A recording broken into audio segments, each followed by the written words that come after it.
کوئی تقریری گفتگو، لیکن میں ہمیشہ اپنے طور پر یہ سوچتا تھا اور سوچتا ہوں کہ کیا ضروری ہے کہ ہماری عام محفلوں میں درسی حالت نہیں ہونی چاہیے اور تقریر درس سے مختلف کوئی اور چیز ہونی چاہیے؟ کیا حرج ہے کہ ایک عام محفل میں شرکاء کی بڑی تعداد کے ساتھ ایسے ذہن جو سننے کے لیے تیار ہیں وہ تیار رہیں، ایسی باتیں سننے کے لیے جو مشکل ہیں اور غور و فکر کی محتاج ہیں؟ بالکل ایک کلاس کی طرح۔ کیا ضروری ہے کہ ماہ رمضان میں چونکہ ماہ رمضان ہے اور سب روزے سے ہیں، مقرر اپنے آپ کو مجبور سمجھے کہ اپنے مضمون کلام کو مزیدار، میٹھا اور تفریح بنا کر پیش کرے؟ کیوں؟ کب تک ہم اپنی عمومی مجالس و محافل کے اندر بہتر، بالاتر اور زیادہ گہرائی سے غور و فکر کرنے کی امید نہ رکھیں؟ کیوں نہ رکھیں؟ لہٰذا آپ تمام بھائی اور بہنیں جو اس محفل میں موجود ہیں اور آئندہ دنوں میں بھی ہوں گے، مجھے اندازہ نہیں ہے کہ گفتگو آپ کے لیے مشکل ہوگی یا نہیں۔ ممکن ہے کہ مشکل ہو، ممکن ہے کہ بہت عام سی ہو، لیکن اگر گفتگو آپ کو مشکل اور ثقیل محسوس ہو تو بھی ایک ایسی بات سمجھ کر کہ جسے آخر کار سمجھنا ہی ہے، اس پر غور و فکر کریں، اس پر مطالعہ کریں، اپنے ذہن کی تمام تر طاقت کو استعمال میں لائیں تاکہ گفتگو سمجھ میں آ جائے۔ کلمات کو اپنے ذہن میں محفوظ رکھیں، سنبھال کر رکھیں۔ اگر مشکل ہو تو بعد میں اپنے دوستوں، اپنے رفقا سے ذکر کریں۔ اگر ایسی بحث ہو جو آپ کے ذہن کو اجنبی سی لگے تو یہ کوشش نہ کیجیے گا کہ اسے ایک مشکل اور ثقیل بحث سمجھ کر اپنے ذہن سے دور کرنے لگیں۔ نہیں، کوشش کیجیے گا کہ اپنے ذہن کو اس سے مانوس کر لیں۔ البتہ جیسا کہ ہم نے متعدد بحثوں، تقریروں اور دروس میں کہا ہے، ہمیں یہ ہرگز توقع نہیں ہے کہ حتیٰ کہ ایک آدمی سے بھی نہیں کہ جو کچھ ہم کہتے ہیں اسے 100% اور حتمی طور پر قبول ہی کر لے۔ نہیں، بلکہ اس کے برعکس ہمیں دوستوں سے، بھائیوں سے، بہنوں سے، جس سطح پر بھی وہ ہیں، یہ توقع ہے کہ جو کچھ انہیں فکری خوراک کے طور پر دیا جاتا ہے، اگر دوسرے مقامات پر وہ ایسا نہیں کرتے لیکن یہاں پر ایسا کریں کہ جو کچھ آپ کو دیا جا رہا ہے اسے اپنے فہم و ادراک و تشخیص و اجتہاد کی لیبارٹری میں رکھیں اور قرآن کی اس آیت کے مصداق کے طور پر اپنے آپ کو بنائیں۔ سورہ زمر 39 آیت نمبر 17 اور 18۔ ترجمہ: میرے بندوں کو خوشخبری دے دیجئے جو باتوں کو سنتے ہیں اور جو بات اچھی ہوتی ہے اس کا اتباع کرتے ہیں۔ بہر صورت ہم نے فی الوقت توحید کو دو اعتبار سے دیکھا ہے۔ ممکن ہے کہ مضامین کو منظم کرتے ہوئے دوسرے موضوعات کے تحت بھی ضروری محسوس ہو کہ ذکر کیا جائے۔ اولاً ہم نے اسلامی تصور کائنات یعنی جہان بینی کے اندر توحید کے مورد نظر قرار دیا ہے۔ یقیناً اسلامی تصور کائنات میں توحید موجود ہے۔ اسلامی تصور کائنات یعنی جہان بینی میں توحید کیا ہے اور کس معنی میں ہے، اور قرآن کی آیت اور قرآن کی بلیغ زبان اس توحید کی کس طرح سے تشریح کرتی ہے جو اسلامی تصور کائنات میں ہے۔ اسلامی نظریات میں توحید۔ دوسری بحث کو ہم نے اس طرح بیان کیا ہے کہ اسلامی نظریات یعنی آئیڈیالوجی میں توحید، البتہ جو لوگ نہیں جانتے کہ ان کے لیے یہ تصور کائنات یعنی جہان بینی اور آئیڈیالوجی کی اس طرح کی مختصر وضاحت کی جائے گی، کیونکہ توحید اسلامی تصور کائنات کا بھی حصہ ہے اور اسلام کی زندگی ساز نظریات یعنی کہ آئیڈیالوجی کا بھی حصہ ہے۔ علاوہ ازیں اسلام کے ہر فروعی قانون کے اندر بھی توحید اپنا جلوہ دکھاتی ہے۔ اگر کسی جگہ پر بھی آپ دین کے نام پر کوئی ایسا حکم، کوئی قانون، کوئی دستور دیکھیں جس کے اندر توحید لنگڑا رہی ہو یا اس کے اندر توحید نہ ہو، توحید کی ضد ہو، تو جان لیں کہ وہ اسلامی نہیں ہے، کیونکہ توحید تمام اسلامی قوانین کے جسم میں ایک روح کی مانند ہے، جیسے وہ نرم و لطیف ہوا۔ جو اسلامی نامی اس عمارت کے تمام اجزاء میں پائی جاتی ہے، جیسے وہ پاک و پاکیزہ اور صاف و تازہ خون جو اس پورے جسم کے اندر، جسے اسلام کہتے ہیں، موجود ہے، یہاں تک کہ ہر باریک سے باریک رگ کے اندر موجود ہے۔ اسلام کے اندر آپ کو ایک بھی حکم ایسا نہیں ملے گا جس میں توحید کا رنگ اور نشانی نہ ہو۔ بنا بری ہمارے آج کی بحث اسلامی تصور کائنات یعنی جہان بینی میں توحید کے بارے میں ہے۔ اسلام کے تصور کائنات کا کیا مطلب ہے؟ جب آپ ایک انسان کی حیثیت سے کائنات کی طرف، انسان کی طرف، دنیا کی طرف توجہ کرتے ہیں تو اپنی فکر اور اپنے درک کے اندر کچھ تصورات پیدا کرتے ہیں۔ ممکن ہے کہ آپ نے ایسا کبھی نہ سوچا ہو، لیکن جو اس سوچ میں غرق ہو، جب وہ اس دنیا کے بارے میں سوچتا ہے، انسان کے بارے میں سوچتا ہے، اس کائنات اور انسان کے تعلق کے بارے میں سوچتا ہے، ماورائے طبیعت اور ماورائے انسان و جہاں چیزوں کے بارے میں سوچتا ہے، تو تصورات اور افکار کا ایک سلسلہ اس کے ذہن میں پیدا ہو جاتا ہے۔ اسے کہتے ہیں تصور کائنات، جہان بینی۔ دنیا کے بارے میں ہر مکتب کی ایک خاص نگاہ، ایک خاص نقطۂ نظر، ایک خاص فہم، ایک خاص انداز دریافت ہوتا ہے۔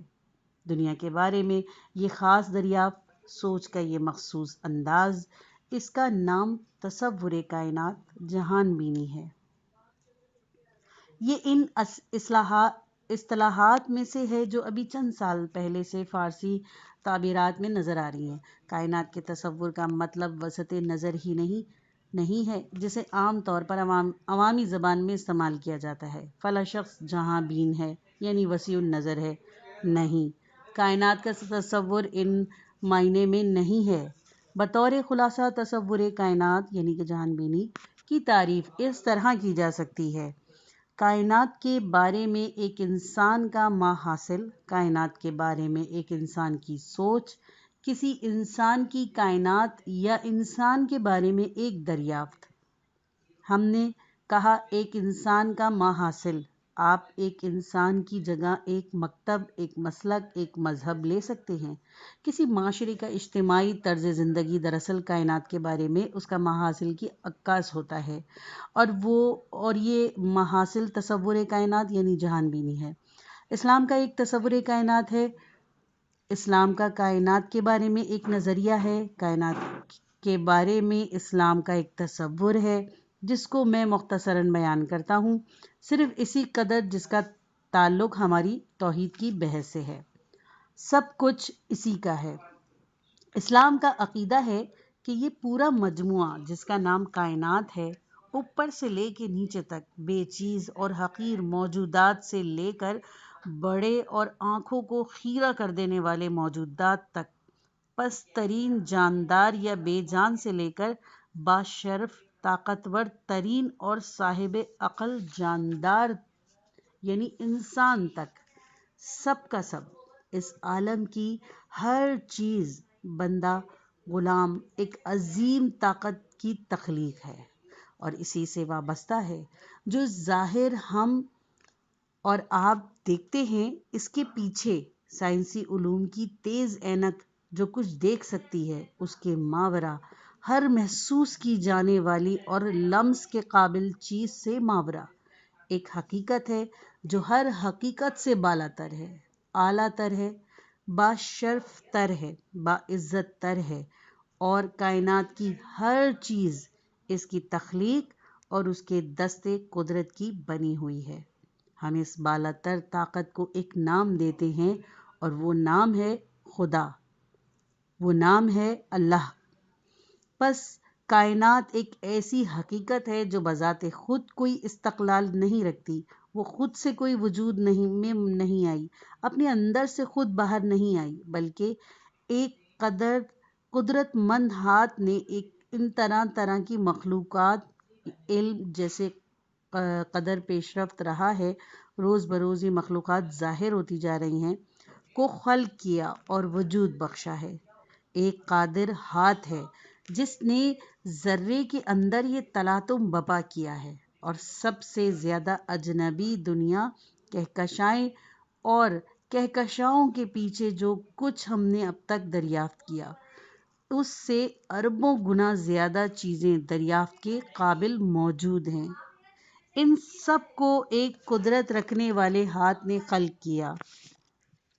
اس کارخانے کو کوئی بنانے والا ہے، اس مشین کو کوئی موجد ہے، اتفاقی نہیں ہے، خود بخود نہیں ہے۔ یہ ہے کائنات کے بارے میں اسلام کا نظریہ۔ یہ توحید کے بارے میں اسلام کے تصور کائنات کا مواد ہے، جسے میں اسی طرح سے تھوڑا تھوڑا کر کے کم عرض کروں گا۔ وہ خدا جو عالم اور اہل عالم سے بالا تر ہے، وہ دست قدرت جو تمام موجودات عالم کو چلا رہا ہے، اس نے اسے بنایا ہے اور اس نے اسی لمحہ بلمحہ باقی رکھا ہے۔ یہ طاقتور ذات جس کا نام اللہ ہے، جس کا نام خدا ہے، تمام اچھی اور اچھائی پیدا کرنے والی صفات سے حقیقتاً ذاتاً متصف، جو کہ وصف سے نکلا ہے، معنی ذاتی صفت کے ہیں۔ متصف ہے یعنی علم رکھتا ہے، قدرت رکھتا ہے، صاحب حیات ہے، صاحب ارادہ ہے، اور ہر وہ چیز جس کا سرچشمہ یہ صفات ہیں اس نے اپنی زندگی کسی سے نہیں لی ہے، اس کا علم کہیں اور سے حاصل شدہ اور کسب شدہ نہیں ہے، اور اسی قسم کی اور باتیں۔ وہ کائنات کا اختیار رکھتا ہے۔ اہل عالم کون ہیں؟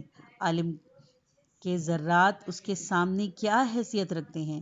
عالم کے ذرات جب اس کے ذریعے وجود میں آ گئے، جیسے ایک بچہ ماں سے متولد ہو جاتا ہے، تو کیا اس سے جدا ہو گئے؟ نہیں، ایسا بالکل نہیں ہے۔ یہ چیزیں ہر وقت اپنے رہنے اور ہونے کے لیے اس کی محتاج ہیں، اس کی قدرت اور ارادے کی محتاج ہیں، اور سب اس کے بندے ہیں۔ تمام موجودات اس کے بندے ہیں، اس کے غلام، اس کے مصنوع اور اس کی مخلوق ہیں۔ وہ ہر ایک پر تصرف کر سکتا ہے۔ ہر ایک کو اس نے ایک خاص نظم سے خلق کیا ہے، سب کو منظم اور دقیق قوانین کے ساتھ وجود بخشا ہے۔ ان قوانین کو آج علم دریافت کر رہا ہے، البتہ اس حوالے سے اب مجھے بحث نہیں کرنی، یعنی وجود خدا اور خالق کا اسباب تو میری بحث میں نہیں ہے۔ اس حوالے سے بہت سی کتابیں موجود ہیں، آپ ان کا مطالعہ کر سکتے ہیں، لیکن ایک جملہ یاد دلانا مناسب رہے گا، جو فلسفیوں کا نہیں بلکہ سائنسی علوم کے چند ماہر سائنسدانوں کا ہے۔ یہی سائنسدان جن کا کام لیبارٹریوں سے صنعت اور ایجاد سے رہتا ہے۔ ایک کتاب جس کا نام ہے اثبات وجود خدا ہے، جو چند غیر ایرانی دانشوروں کی تحریر کردہ ہے۔ اس کا ترجمہ چند فاضل ایرانی مترجمین نے کیا ہے۔ ریفرنس نمبر 1، اثبات وجود خدا جان کلورو کی تالیف شدہ کتاب ہے، جس میں اثبات وجود خدا کے بارے میں جدید علوم کے دانشوروں کے 40 مقالات ہیں۔ اس کتاب کو احمد آرام، علی اکبر مجتہدی اور سید مہدی امین نے فارسی میں ترجمہ کیا ہے۔ اچھی کتاب ہے، اگر مطالعہ کریں تو بہتر ہے۔ موجودہ دور کے سائنسی علوم کے چند دانشور کہتے ہیں کہ علم کی ترقی سے، مخلوقات تو موجودات کی تہہ میں پہنچنے سے اور منظم قوانین کو دریافت کرنے سے، آج ہم یہ سمجھتے ہیں کہ اس کائنات کو وجود میں لانے والا کوئی ہے۔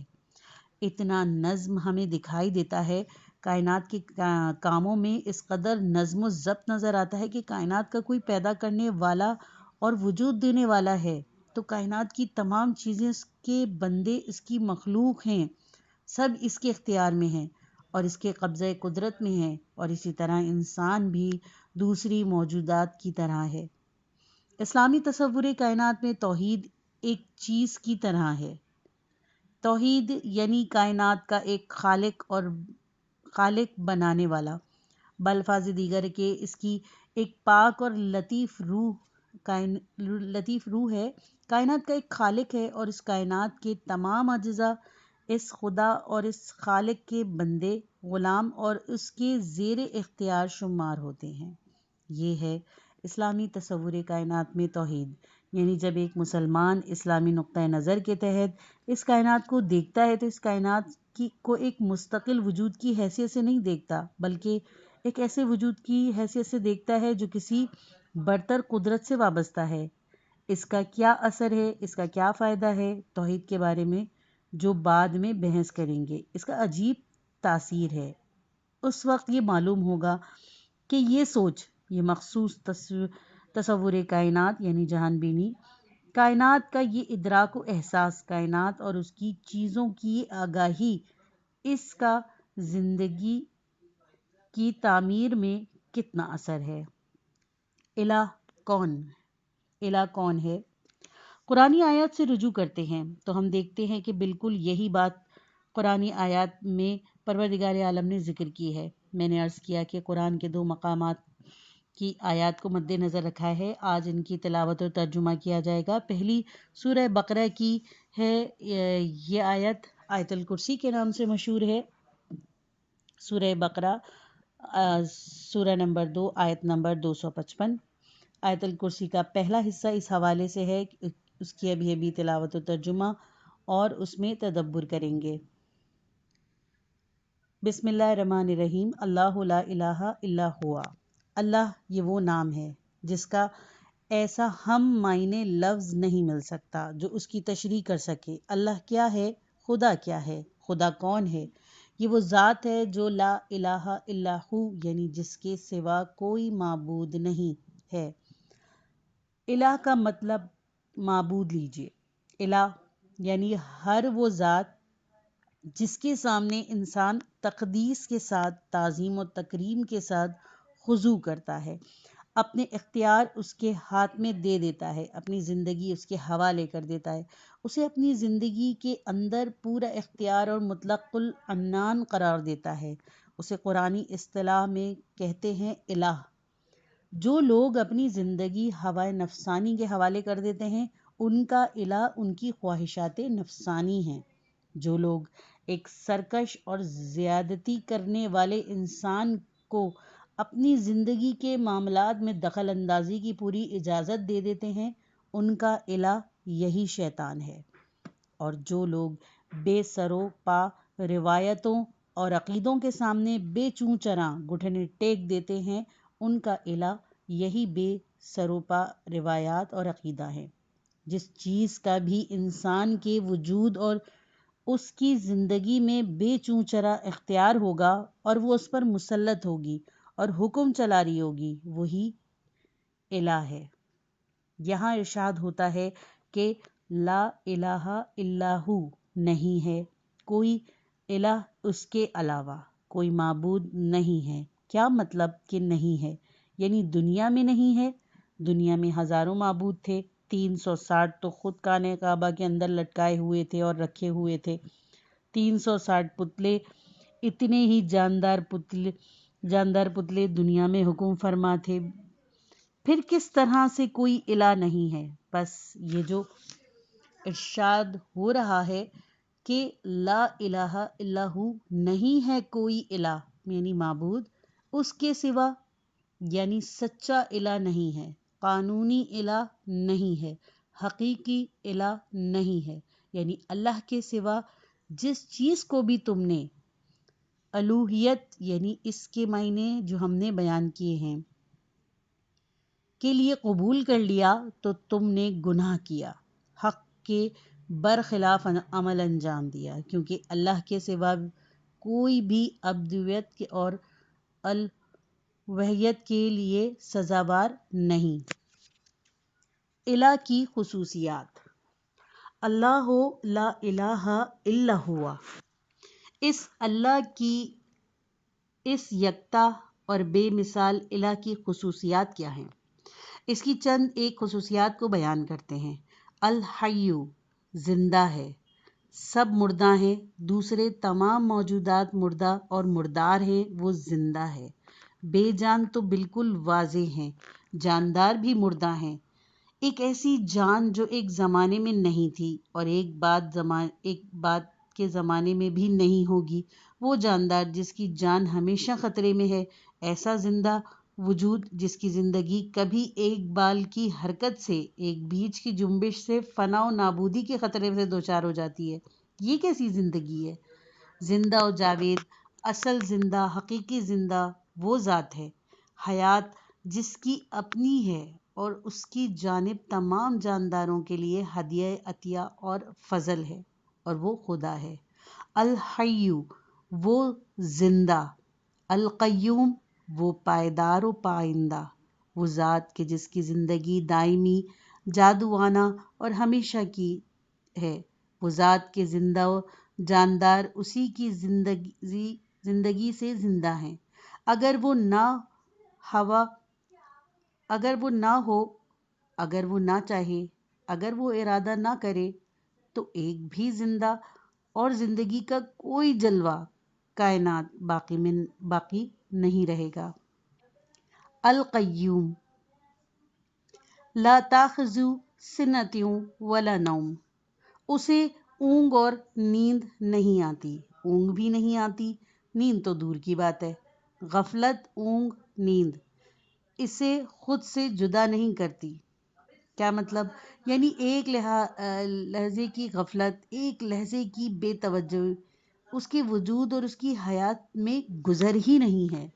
دوسرے موجودات جھوٹے خدا اپنے آپ سے، اپنے زیر اختیار افراد سے، اس دنیا سے جو ان کے قبضے میں ہیں غفلت کر جاتے ہیں، سراپا غفلت ہیں، دائمی غفلت میں ہیں۔ جس جگہ پر آگاہی اور واقفیت کا دعویٰ کرتے ہیں ان کی آگاہی اور واقفیت جھوٹی ہے۔ جو چیز ان پر غلبہ رکھتی ہے وہ غفلت اور نادانی ہے۔ سورہ ابراہیم 14 آیت نمبر 28 اور 29۔ ترجمہ: کیا تم نے ان لوگوں کو نہیں دیکھا جنہوں نے اللہ کی نعمت کو کفرانی نعمت سے تبدیل کر دیا اور اپنے قوم کو ہلاکت کی منزل تک پہنچایا؟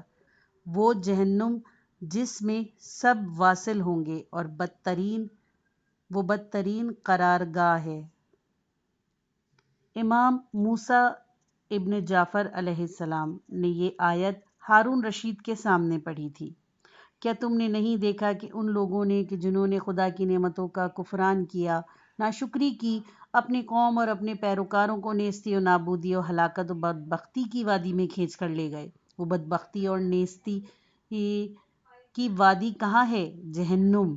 خود بھی جہنم رسید ہوئے اور اپنے ساتھ چلنے والے بیچاروں کو بھی جہنم میں کھینچ کر لے گئے، اور کتنا برا ٹھکانہ ہے جہنم۔ امام موسیٰ ابن جعفر علیہ السلام ہارون سے کہتے تھے کہ تم بھی انہی میں سے ہو۔ ریفرنس نمبر 2، تفسیر نور الثقلین سورہ ابراہیم کی آیت نمبر 28 کے ذیل میں۔ اگر ہارون غافل نہ ہو تو اپنے آپ کو اور اپنی قوم کو دوزخ کی طرف کیوں لے جا رہے گا؟ بس دوسرے خدا سراپا غفلت ہیں۔ جس ذات کا غفلت سے کوئی تعلق ہی نہیں، وہ اس کائنات کا سچا حاکم ہے، یعنی اللہ۔ لا تاخذو سنۃ ولا نوم، آپ کو یہ خیال نہ آئے کہ سنۃ یعنی اونگ، کچی نیند، نوم یعنی گہری نیند، عام نیند یا گہری نیند کو خدا سے ہٹانے اور اس کی نفی کرنے کی یہاں پر کیا ضرورت تھی؟ بات کی بحثوں میں ہمیں معلوم ہوگا، کیونکہ توحید میں ہر اشارہ، توحید میں ہر نقطہ غیر خدا کی الوہیت کی نفی کی طرف اشارہ ہے اور غیر خدا کے نقائص کی جانب اشارہ ہے۔ جو چیز خدا میں موجود ہوتی ہے وہ یہ چیزیں ہیں جو الوہیت کا دعویٰ کرنے والوں میں موجود نہیں ہوتی۔ جن باتوں پر توحید میں گفتگو ہوتی ہے وہ یہ چیزیں ہیں جس کا مظہر موحدوں پر اور خدا پرستوں کی عملی زندگی میں دکھائی دینا چاہیے۔ توحید کی تمام خصوصیات اور باریکیوں کا نمونہ موحدوں کی زندگی میں موجود ہونا چاہیے۔ یہ بات کی بحثوں اور آیات میں آئے گی۔ بنابراین الحی القیوم اشارہ ہے جھوٹے خداؤں اور جھوٹے پیشواؤں کی غفلت، نیند اور بے خودی کی جانب۔ یہ پارٹ ختم ہوا۔ اس کتاب کا اگلا حصہ نیکسٹ پارٹ میں سنیے۔